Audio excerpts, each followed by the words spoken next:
கிறிஸ்துவுக்குள் எனக்கு அருமையான தேவ பிள்ளையே, நம்முடைய ஆண்டவர் நம்மை ஆசீர்வதிக்கிற தேவனாக இருக்கிறவர்.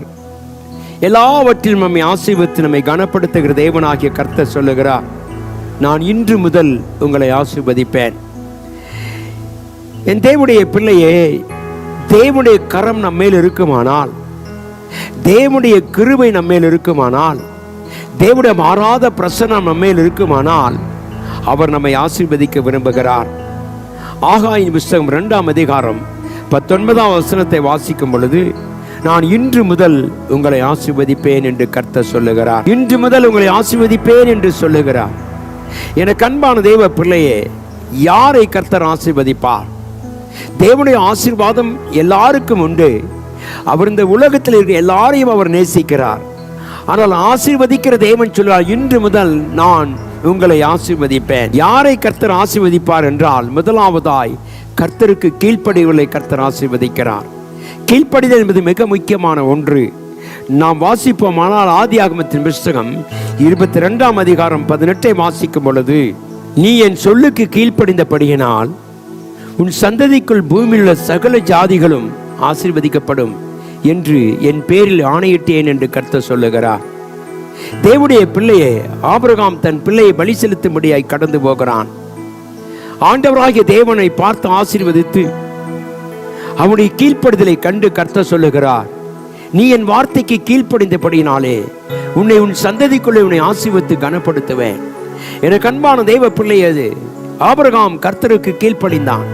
எல்லா விதத்திலும் அவரை நேசித்தான். அவர் சொல்லுகிற வார்த்தை அனைத்தையும் கேள்விப்பட்டு அவன் கீழ்ப்படிந்தபடியினாலே கர்த்தர் அவனை ஆசீர்வதிக்க விரும்பினார். எனக்கு அன்பான தேவ பிள்ளை, இந்த காலை வேளையில நாம் தேவனுடைய ஆசீர்வாதத்தை பெற வேண்டுமானால் நாம் கீழ்ப்படிந்தவர்களாக இருக்க வேண்டும். ஆண்டவர் என்ன சொன்னாலும் சரி, கர்த்தாவை நாங்கள் அதை செய்கிறோம் என்றால் கீழ்ப்படிந்துள்ள வாழ்க்கை தான் ஆசீர்வதித்து எங்களை மேன்மைப்படுத்தும்.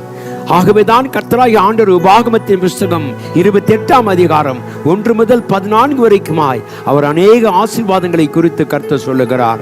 எனக்கு அன்பான தெய்வ பிள்ளை, இன்றைக்கு நம்முடைய வாழ்க்கையில கீழ்ப்படிதல் இருக்கிறதா? கர்த்தருக்கு பயப்படுகிற பயம் இருக்க வேண்டும் என்று கர்த்தர் சொல்லுகிறார். தேவனுக்கு நீ பயப்படுவாயானால் உன்னை கர்த்தர் ஆசீர்வதிக்கிறவர். ஹல்லேலூயா.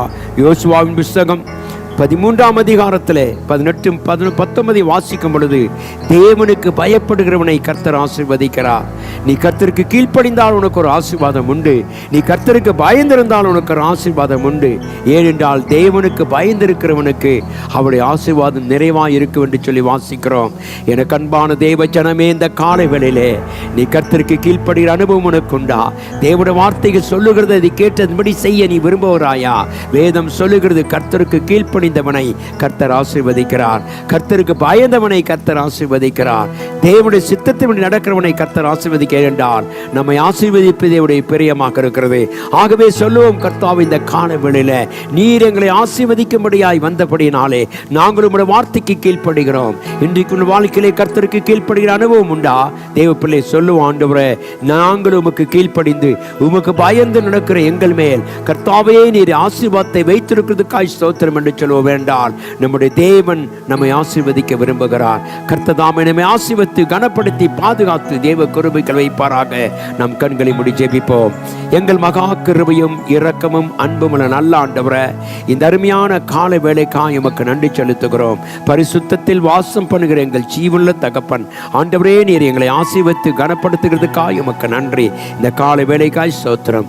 எங்களையும் எங்கள் குடும்பங்களையும் எங்கள் சபையும் ஆண்டவரே, எங்கள் அப்பாவும் நம்பி இருக்கிற ஒவ்வொரு பிள்ளைகளையும் நீர் ஆசீர்வதிக்கிறதுக்காக ஸ்தோத்திரம். தேவ கிருபை, தேவ சமாதானம் எங்களோடு கூட இருக்கும்படியாய் இயேசு கிறிஸ்துவின் மாறாத இன்ப நாமத்தில் ஜெபிக்கிறேன் எங்கள் அன்பின் நல்ல பிதாவே.